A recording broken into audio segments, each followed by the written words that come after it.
My name is Ernest Culpepper Clark. I go by Cully, C-U-L-L-Y. It's a good Irish name. I have all of my degrees in history, 2 from Emory and 1 from Chapel Hill. I am a historian of the American South with special emphasis on Reconstruction and civil rights. One book that I worked on with one of the Pulitzer Prize winners was Hank Klibanoff. I had done a history of the desegregation of the University of Alabama that was published by Oxford in 1993. And we got together later, and I was sort of in on the beginnings of what became that monumental book by Gene Roberts and Hank Klibanoff, The Race Beat. And I am now Dean and Professor Emeritus at both the University of Alabama and the University of Georgia.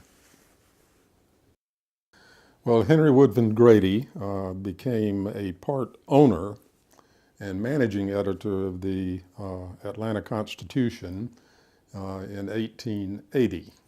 He had only 10 years to live at that point. He would die on December the 23rd, 1889. So his contributions were within the span of a decade and a lifetime of only 39 years. But he was a remarkable journalist. He was a remarkable orator. He was spellbinding as such. He could have made a living off of oratory, but he chose journalism as his main thrust and interest, and only gave a half dozen to 8 major speeches in his lifetime as an orator. But they were truly memorable. His New South address in 1886, done at Delmonico's in New York for the New England Society of New York, set the tone of Grady as the pacificator or reconciliationist journalist. In that speech, he referred to an invocation by the famous preacher DeWitt Talmage, in which Talmage had said there had yet to be found a typical American, a model American. And when Grady took the podium, the platform to speak, he said, "Oh no, there is one, and it is Abraham Lincoln." That set the tone of what he was as pacificator and reconciler. Also present for that speech was William Tecumseh Sherman, and Grady could not resist when he started the speech, saying that the people of the South thought that Sherman was a rather able man, but a little careless with fire. So he was remarkable. He had come back from a speech in Boston to the Boston Merchants Association in December of 1889. He had contracted pneumonia while in Boston, and when he got back, he had only a few days to live, and he died December the 23rd. Now, Grady's vision took Atlanta the next 50 years forward. It made it, in so many ways, the city too busy to hate, as it styled itself in the 1950s. Mayor Hartsfield, of course, being the one to develop that phrase. It would take another Georgian, also dead at age 39, to get us the rest of the way, and of course that was Martin Luther King Jr. But vision is important. Grady had it. When he died, the public grief from all over the country was pronounced. And he was simply a remarkable man in a remarkable time. Now, if you Google him or go on Wikipedia, you'll find notes that he was a white supremacist, and therefore, in the modern parlance, a racist. Of course, there was almost no one in the 19th century who wasn't. The few who did all thought of the coming together of the races as being a long time forward. People like George Washington Cable and Bishop Atticus Haygood, who was Grady's mentor himself. But Grady saw a world that would be really endorsed by Booker T. Washington at the 1895 Cotton States and International Exposition, where he gave the famous Atlanta Compromise address. Grady could have written that for Booker T. Washington, but of course Grady was 5 years in the grave by that time. One thing Henry Grady did that helped enormously in Atlanta was when he joined the paper as a reporter in 1876, he insisted that they hire Joel Chandler Harris. And Joel Chandler Harris had been editor of the Savannah Morning News and decided to join Grady in Atlanta. Joel Chandler Harris, of course, was a great folklorist, the Uncle Remus stories, but he had two sons with Esther LaRose Harris in Savannah. One of them was Julian, the other Lucian, and they moved with their parents to Atlanta, and effectively then, Julian grew up in Atlanta.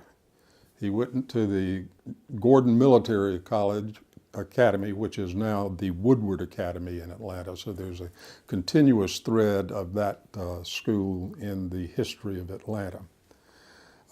Julian joined the Constitution at age 16 in 1890. And by the time he was 19, he was news editor of the paper and had gone into the management side of the editorial work with the Atlanta Constitution. He would move over to a short-term venture called the Atlanta New Era, and then he would finish out the 1910s in the employ of his father with the Uncle Remus magazine. He met and married Julia Collier in 1897. And she was the daughter of the Atlanta mayor at that time, who served 2 terms. And then tragically, in 1900, while investigating what he thought to be a burglary in his home, had gone outside in the yard and accidentally discharged a firearm that took his life. Now, Julia never really believed that, but the Collier name in Atlanta is an important name and a sign of progressive politics in Atlanta. And so Julia and Julian became a real team. Eventually, they would go to the New York Herald and work with James Gordon Bennett there, the junior, and would come back by way of World War I, where he was an attaché with the American Army there, and would come back to Columbus, Georgia, and acquire an interest in the Columbus Enquirer-Sun. He and Julia always doing things as a team, so they were joint in this venture. And then very soon thereafter, they acquired the controlling interest in the Enquirer-Sun. They did remarkable journalism. They were very progressive for the day, and it didn't win them a whole lot of friends or a lot of new business, so it was tough that way.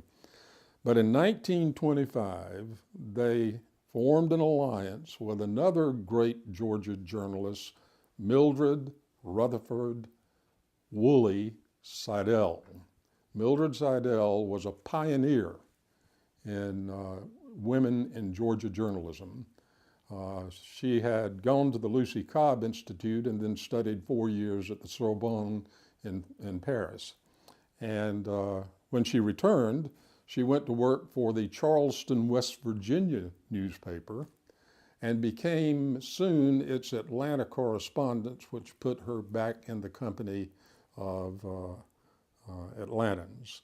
And eventually she would move over to the Atlanta Georgian, which was a Hearst newspaper, and really pioneer in feature writing and a lot of human interest type storytelling.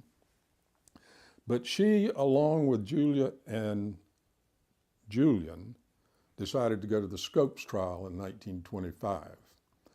And they were all very forward-thinking in that respect. They thought that Scopes had been poorly handled in terms of what he did. They came back and they fought for the teaching of evolution in Georgia schools. That won them no friends, for sure. And they attacked the Ku Klux Klan. Now, it used to be said that the quickest way to get a Pulitzer in the American South was to either attack the Klan or to do something like they did, which was to support John Thomas Scopes. But attacking the Klan was sort of the surest route. And in 1926, they won the Pulitzer for public service for the Columbus newspaper. They would return to Atlanta in 1930 after they went bankrupt without declaring it. They eventually paid off their creditors at the Columbus Inquirer-Sun. And he went back to work for the Constitution for a while and was on a team at the Constitution that won a public service Pulitzer in 1931, I believe it was. So they, remarkable journalists, come from a remarkable family, the Joel Chandler Harris family, and were a real credit to Georgia journalism with a progressive spirit. Margaret Mitchell was a remarkable journalist. She's obviously famous for the book, but she was also front and center with what used to be the Georgia Press Institute that would always meet in Athens. And she and her husband, John Marsh, were just the sort of feature attraction at every one of those gatherings, and especially for Grady students. They loved to get in a room with her where they would sing bawdy songs using, headlines from the Constitution to illustrate, or the Journal, and the like.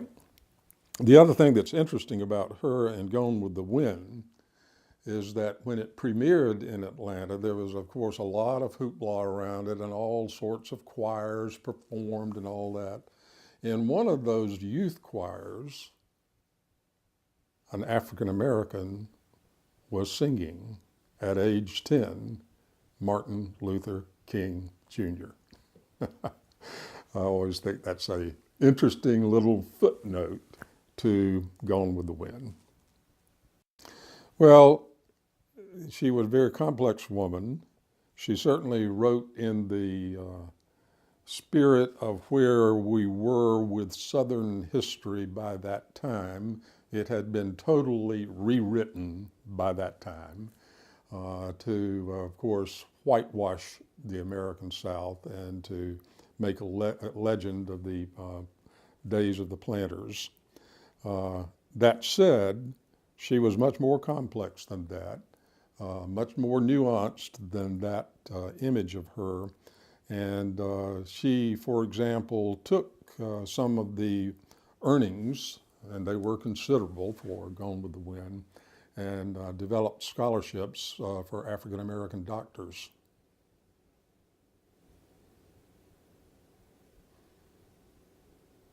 So I'm sorry we lost her in 1949 to that terrible accident in Atlanta.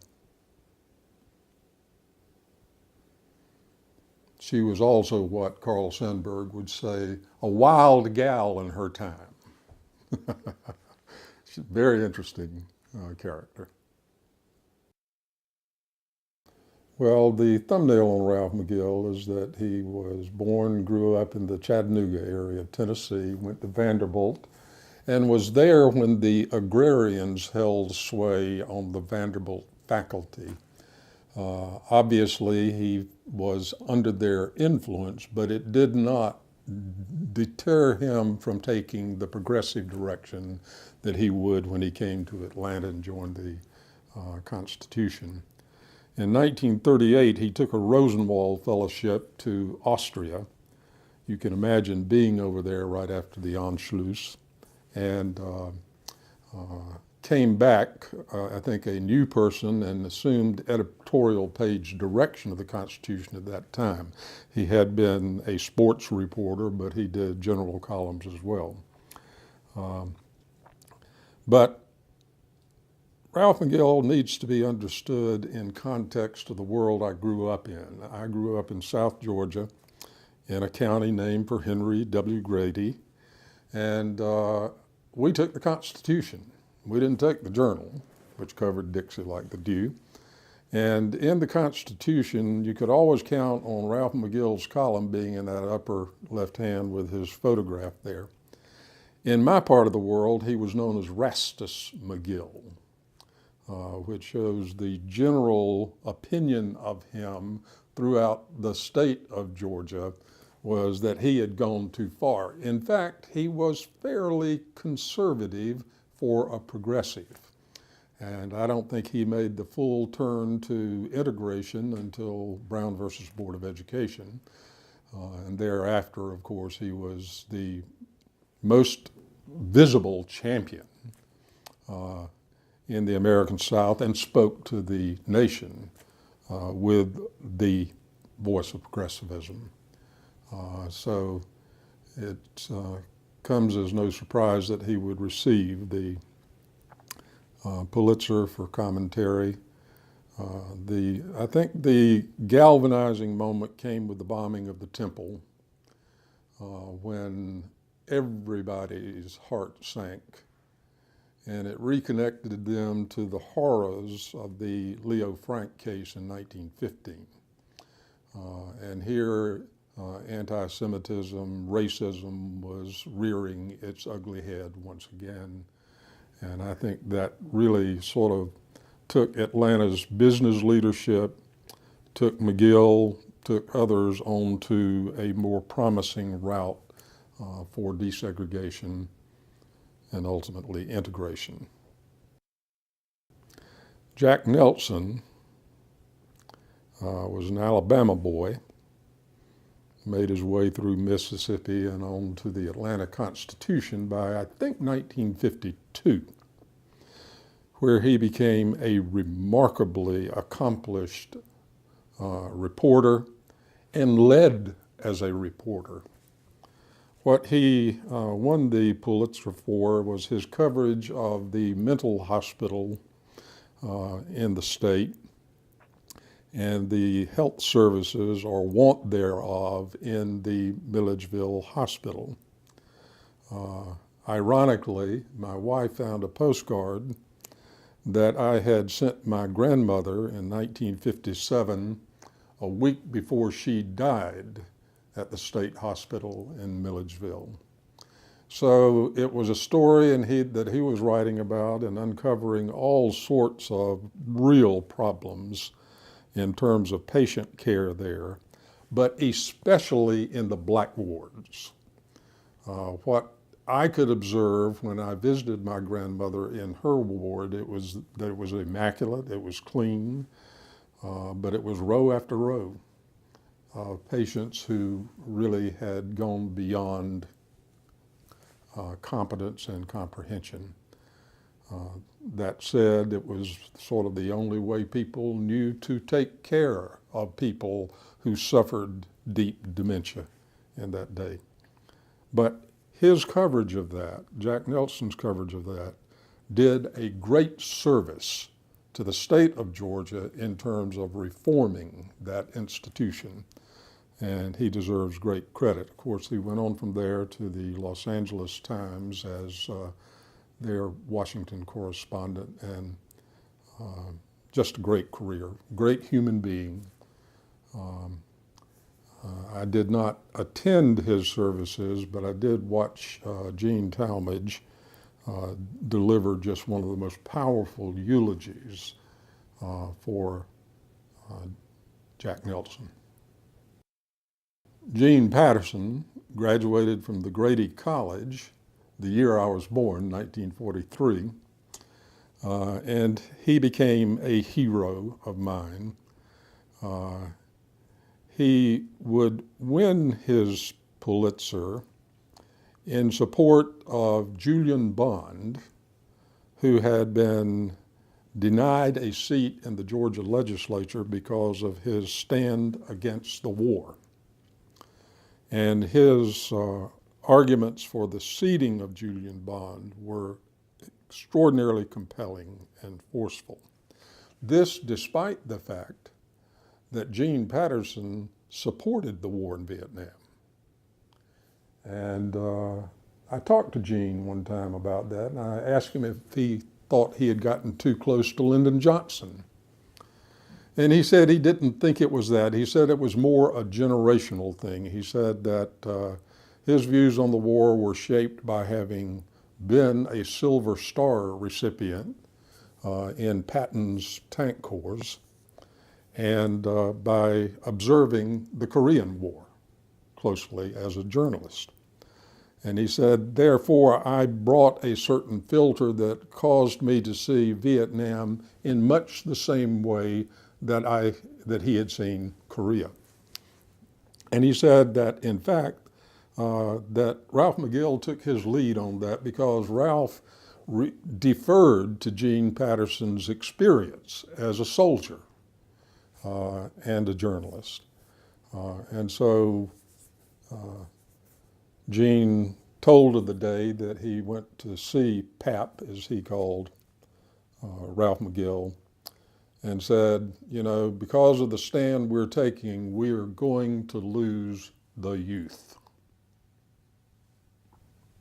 And I think they probably did compromise the relationship of the paper to the coming generation, my generation actually.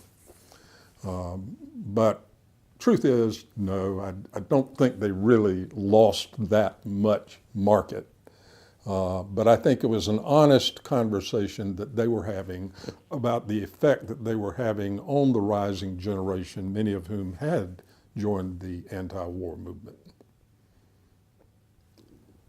I was with Gene Patterson a week before he died, and he gave me an hour of his time, and I was blessed by that.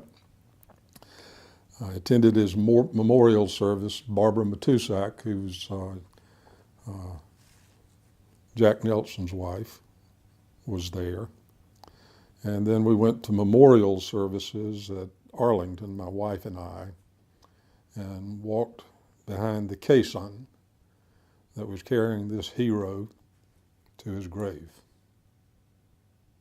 When Parting the Waters came out, round about 1987, I thought it was breathtaking. What a narrative he had written. And I think the other two volumes in the trilogy began to lose a little something to detail, but they were nonetheless highly informative, and together it is a classic set on the civil rights movement. And the world owes a great debt to Taylor Branch and his accomplishments. I got to know Hank Klibanoff around about 1995, maybe it was 96. He and Gene Roberts had just gotten started on the project that would end in Race Beat. And Hank had read the book I wrote on the desegregation of the University of Alabama, titled The Schoolhouse Door, Segregation's Last Stand at the University of Alabama. And he had liked what he read and wanted to meet me, and he was working at Columbia in New York, and I was on my way up to visit with the Freedom Forum's foundation operations there. Rose Lawson, a University of Alabama person, and her dad was, her grandfather was Thomas Lawson, who null-prossed the Scottsboro cases in Alabama when he was in the Attorney General's office. In any event, we were going up, and so we arranged to get together with Hank out at Columbia, and there began a wonderful friendship and a mutual interest in the history, not only the civil rights movement, but keeping your eyes on the press was a way of keeping your eyes on the prize. And so that is such a thorough, exact history of how journalism transformed itself and helped a movement transform itself into what we now know as civil rights. And I just think Hank and Jean are to be commended for a remarkable work. It deserved in every way the prize that it won. Hank Klibanoff's from Florence, Alabama, and went to Washington University in St. Louis. I asked him if he ever considered the University of Alabama, and he said no, his mother wouldn't let him. It was too much fraternities and drinking and stuff like that, and so I guess mom is usually right, and she no doubt was in this case. But again, what a wonderful friend. The Emory program was revived by him. It had been a remarkable program in the mid-20th century under the leadership of Raymond Blaylock Nixon. And Hank gave it real leadership from about 2008 until they decided that they were not going to offer a degree in that area anymore, or concentration. And so, but he is still with the Emory program. Well, I lost one 2007 Pulitzer when I was not able to bring Hank Klibanoff to the University of Georgia. Emory won out in the end there. I gained when I was able to be part of the arrangement that brought the other 2007 recipient, Cynthia Tucker, to the University of Georgia and its Grady College. Working with Kevin Riley at the AJC, the editor, we were able to put together a 3-year package that would have her as a visiting professor and a distinguished Charlene Hunter Galt writer in residence. And she did everything I wanted in terms of adding value to the teaching and instruction in commentary for our students. I can remember meeting her first at Manuel's Tavern to discuss the possible arrangement. And I told her I wanted her to stay at least a year at the University of Georgia so I could find one thing that she ever said or wrote with which I disagreed. Just one thing. She stayed 3 years, and I'm still yet to find anything with which I disagree with her on. I think she was a remarkable editorial writer. She had the courage of a journalist in terms of taking on a lot of the establishment figures, even in Atlanta's black establishment. She was just remarkable. Well, I'll talk first about Charlene Hunter Galt, if only briefly. She was at a gathering talking to a group, and she was asked the question, how did you come to go to the University of Georgia? And before she could answer, I blurted out, it was an accident. And by that, I meant the following. When she was 5 years old in Covington, Georgia, she tagged along with her best friend who was 6 years old and starting the first grade. Well, that went on for about a month, whereupon the authorities said, well, you know, you can't come to the first grade when you're 5, but she protested and prevailed, with the result that she graduated from the Henry McNeil Turner High School in Atlanta in 1959 rather than 1960, with the result that she, because of her accomplishments, was paired with Hamilton Holmes to make the attempt at desegregating finally and at last the University of Georgia. So she was an accident. A year early than normal would have allowed. But of such is history made. You take an accident like that, combine it with courage like hers, you get results. Now, Atlanta has a remarkably progressive reputation. Some will say it's deserved, others will say, well, maybe not so deserved. But it was certainly home to an African-American middle class and leadership class that took civil rights in hand and made it happen. Of course, the birthplace of Michael Luther King, whose dad, after going to Europe for a grand meeting in the 30s, came back and changed it to Martin. And thus his name from 5 years old on.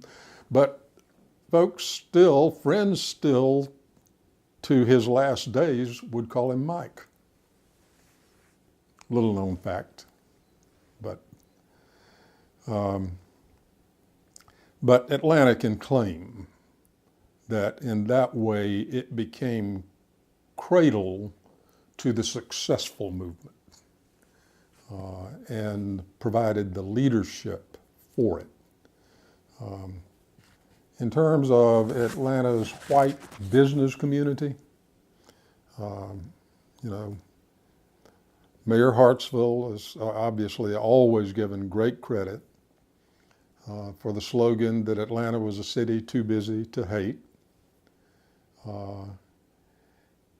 The celebration of Martin Luther King's Nobel Peace Prize in 1964 by Atlanta's business community took another taboo off the table of segregation and commitment to a more integrated whole society.